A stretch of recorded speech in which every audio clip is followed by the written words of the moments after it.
Alright guys, welcome to some technical riding with Woody at the Wild Cat Enduro a couple weeks ago. So this is going to be me riding dirt bikes. They had some really cool technical rocky creek beds, which you can see right now, and some other technical single track sections. And I wanted to kind of talk you guys through those a little bit so you can see me right there getting hung up by a rider that I had to pass. That's always interesting. How do you handle that? One of the things is just like riding terrain, as you can see in this rocky creek bed, you're trying to look ahead at all times to see what obstacles are coming up, how you're going to ride them, how you need to position yourself on the bike. You need to do the same thing with riders that could be potentially on the trail, trying to read what they're going to do. I hoot and holler early. The second that I could start to see somebody, actually let's talk about this. I had no idea what to do, so I just finger crossed that it wasn't that deep and we got lucky. But in the future, that could go poorly for you. That was fun. So when you're riding behind riders and you're catching up to them, try to pay attention to how they're riding the trail, and it might give you a little bit of foresight into what they're going to do when you try to pass them. Sometimes people just don't get out of the way. You got to get a little angry, you got to get a little fast and aggressive and make your pass.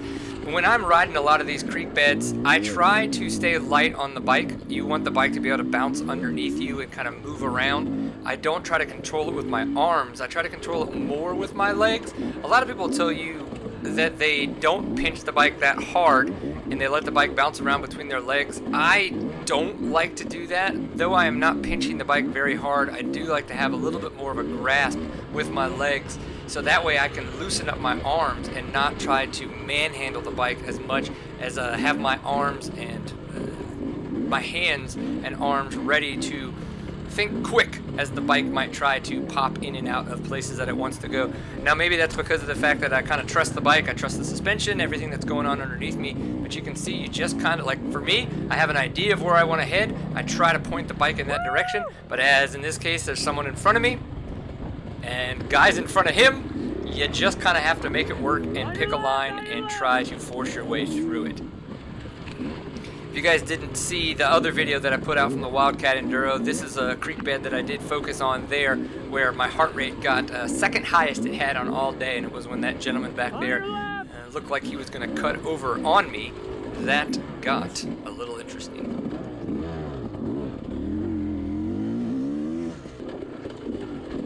So I talked a little bit about how I kind of like to ride these creek beds and pinch the bike a little bit more with my legs and let my arms be a little bit loose. What are some of the things that you guys do while you're riding in rocky creeks and terrain? This was interesting because this was the beginning of the last test. You could see some whiskey throttle going on there. Oh, got a little throttle stuck. Oh, this is awesome. Are you kidding me?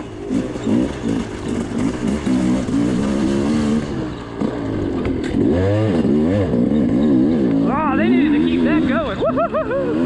I really wish that test had kept going. When you came up on guys like this in the last test section, it got a little hairy. There was definitely some technical single track and different little climbs that we had to go through. And you could see that there were times I just kind of came up on dudes stuck on sections. And that's part of reading the terrain. I got sideways and slammed on the damn rear brake. That's why you shouldn't dog pedal. You can see me quickly dodge those boulders, the little baby head rocks that were in the trail. Don't want to hit those because those will definitely flip out from underneath you and send you straight to the ground, as you saw in some of the other videos that I put out where I was just slipping and sliding early on in the day. Before I remembered, you needed to ride a little bit slower and less aggressive to go faster in some of this terrain because of how pinball and loose the top was.